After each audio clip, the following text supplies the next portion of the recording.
Bapak, Ibu, serta anak-anak yang terkasih dalam Kristus, kembali di bulan Kitab Suci Nasional 2025 ini, kami SMP 13 Bandar Lampung mengajak untuk bersama-sama merenungkan sabda Tuhan yang diambil dari Injil Lukas, bab 6 ayat 11 sampai dengan 19. Marilah kita buka perenungan Kitab Suci pada hari ini dengan berdoa. Dalam nama Bapa dan Putra dan Roh Kudus. Amin. Allah Bapa yang Maha Kasih, puji dan syukur kepadamu atas segala rahmat kebaikan, keselamatan, kesehatan, dan rezeki yang telah Engkau berikan kepada kami. Hingga pada hari ini kami masih dalam keadaan sehat dan mampu mendengarkan sabda-Mu serta merenungkannya secara bersama-sama tentang teladan kasih-Mu yang telah Engkau berikan kepada kami. Engkau menunjukkan contoh kepada kami dalam setiap pengambilan keputusan. Maka berkatilah kami supaya kami juga dapat selalu mengandalkan Engkau dalam setiap mengambil keputusan. Engkau kami puji ini dan sepanjang segala masa. Amin.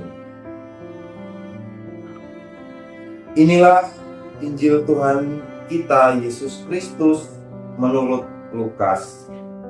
Dimuliakanlah Tuhan.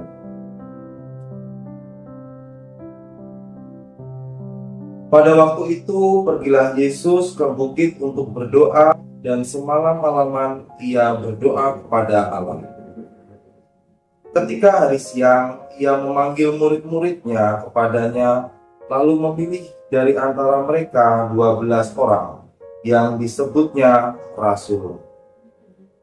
Simon yang juga diberinya nama Petrus, dan Andreas saudara Simon, Yakobus dan Yohanes, Filipus dan Bartolomeus, Matius dan Thomas, Yakobus anak Alfeus, dan Simon yang disebut orang Zelot, Yudas anak Yakobus, dan Yudas Iskariot yang kemudian menjadi pengkhianat. Lalu ia turun dengan mereka dan berhenti pada suatu tempat yang datar. Di situ berkumpul sejumlah besar dari murid-muridnya dan banyak orang lain yang datang dari seluruh Yudea dan dari Yerusalem dan dari daerah pantai Tirus dan Sidon. Mereka datang untuk mendengarkan dia dan juga untuk disembuhkan dari penyakit mereka. Mereka yang dirasuki oleh roh-roh jahat beroleh kesembuhan, dan semua orang banyak itu berusaha menjamah dia, karena ada kuasa yang keluar daripadanya, dan semua orang itu disembuhkannya. Demikianlah sabda Tuhan. Terpujilah Kristus. Bapak, Ibu, serta anak-anak yang dikasihi oleh Tuhan, dalam bacaan hari ini, Yesus menunjukkan teladannya yang sangat kuat dalam hal pengambilan keputusan. Ia akan mengambil sebuah keputusan penting. Ia naik ke bukit dan berdoa semalam-malaman kepada Allah. Keputusan besar yang hendak diambilnya adalah memilih 12 orang di antara murid-muridnya yang kemudian disebut rasul.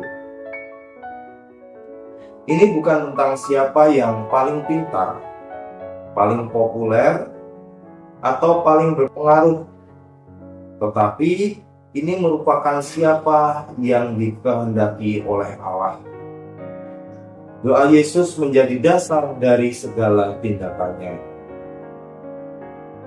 Hal ini menyadarkan kita bahwa di dalam kehidupan, kita juga harus berlandaskan dengan iman, berakar dalam doa, dalam setiap pengambilan keputusan, atau sebelum membuat keputusan. Baik itu dalam keluarga, pekerjaan, pelayanan, atau studi yang akan kita lakukan. Sudahkah kita membawa semuanya pengambilan keputusan tersebut ke dalam doa? berserah kepada Allah dan mengandalkan. Atau kita hanya mengandalkan logika dan perhitungan kita sebagai manusia saja. Menarik pula bahwa 12 orang yang dipilih oleh Yesus tersebut memiliki latar belakang yang berbeda-beda.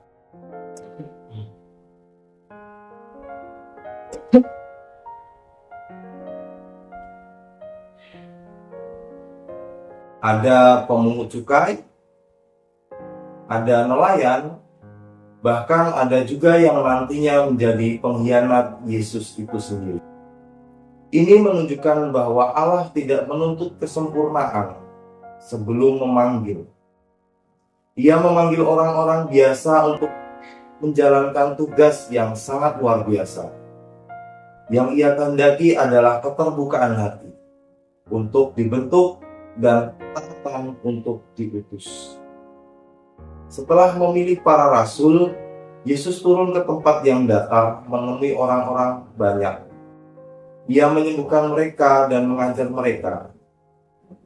Inilah wajah dan bentuk gereja yang sejati, kontemplatif dan aktif, berakar di dalam doa. Lalu turun ke dunia untuk membawa kasih, pengharapan, dan kesembuhan bagi sesama. Kita semua dipanggil menjadi murid dan juga diutus sebagai rasul dalam kehidupan kita sehari-hari.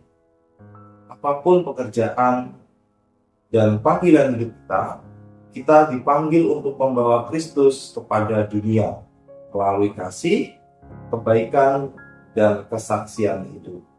Hari ini, mari kita belajar bersama-sama dari Tuhan kita Yesus Kristus, berdoa sebelum bertindak, terbuka saat dipanggil, dan setia saat diutus. Tuhan memberkati.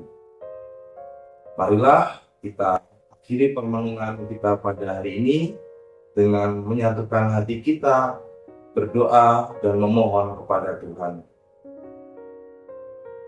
Tuhan Yesus, ajarlah kami untuk meneladani-Mu yang selalu mengutamakan doa dalam setiap keputusan. Seringkali kami terburu-buru dalam bertindak tanpa terlebih dahulu bertanya kepadamu. Bukalah hati kami agar selalu siap menerima panggilan-Mu. Walau kami merasa tak layak, namun bentuklah kami sesuai dengan kehendak-Mu. Dan utuslah kami menjadi alat kasih-Mu di tengah dunia. Berikan kami keberanian untuk melayani dengan rendah hati dan membawa damai bagi sesama. Dalam nama-Mu kami mohon ya Tuhan Yesus, berkatilah langkah hidup kami, kini dan sepanjang hidup kami. Amin. Kemuliaan kepada Allah, Bapa, Putra, dan Roh Kudus, seperti pada permulaan, sekarang, selalu, dan sepanjang segala abad. Terpujilah nama-Mu Tuhan Yesus, Bunda Maria, dan Santo Yosef, sekarang dan selama-lamanya. Amin. Santo Fransiskus Xaverius, doakanlah kami. Amin. Bapa dan Putra dan Roh Kudus.